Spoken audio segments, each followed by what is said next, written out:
Anxiety is such a common issue, especially to teenagers. I'm gonna try to explain how this simple mindset shift helped me overcome my social anxiety. I think too many people use the word introvert as a mask for their social anxiety. They're like, yep, oh, I'm just an introvert. That's why I don't like interacting with people. It is true that certain people have different social batteries, but using an identity label to cover up your psychological issues does not help. Anxiety at its core is a projection of our fears and expectations onto the future. We need to seek a root cause for this issue. It's not an I'm an introvert problem. As we grow up, we learn what is acceptable and what is not.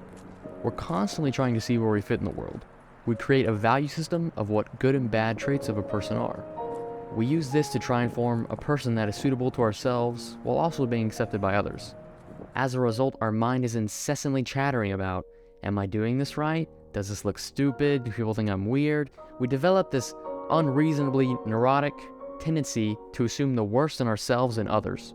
In the past, I've had periods in my life where my anxiety was so bad, it would paralyze me from speaking to others. And I can tell myself, oh, it's only because I have an anxiety disorder, or it's because I'm an introvert. But the truth was, it was because I hated myself. I was full of self-loathing and self-pity, and I didn't think I was worth anyone's time. It was a question of value judgment. It wasn't a mental illness that had taken over my brain. It's more like a phantom filter upon my mind that was placed to make me interpret other people as a threat. Society informs us as to what makes a person valuable, and we carry those expectations throughout our entire lives. These are the fundamental ideas we project onto ourselves, but also onto others.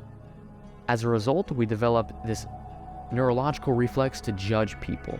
We don't judge trees like that. Trees are just trees. Their length, width, color, bark, girth, and chlorophyll count is not something we judge. To us, nature has no flaws, but we forget we are also nature. We're constantly judging ourselves and others through our understanding of what is a good and a bad person. We're being manipulated by words and labels. Do you ever look at a tree and think, that tree's too tall, that tree's too dark, that tree's really ugly, this tree is a lot better at growing than that tree, this tree's a failure, it lost all of its leaves?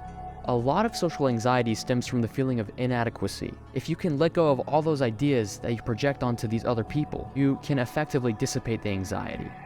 Treat them as humans. Treat yourself as human, is what I'm saying. This seeing people as trees exercise is to help us understand that we're constantly projecting value onto others.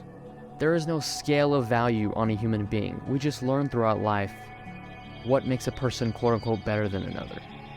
In a way, you can see all of humanity as branches on a tree. We sprout from the same source, whatever that source might be. We're all essentially the same thing and connected. In this way, you can see how everything's leveled out. That super successful person you admire, or that homeless person you think illy of, is essentially you in a different form. This shift kind of kills the stakes in interaction.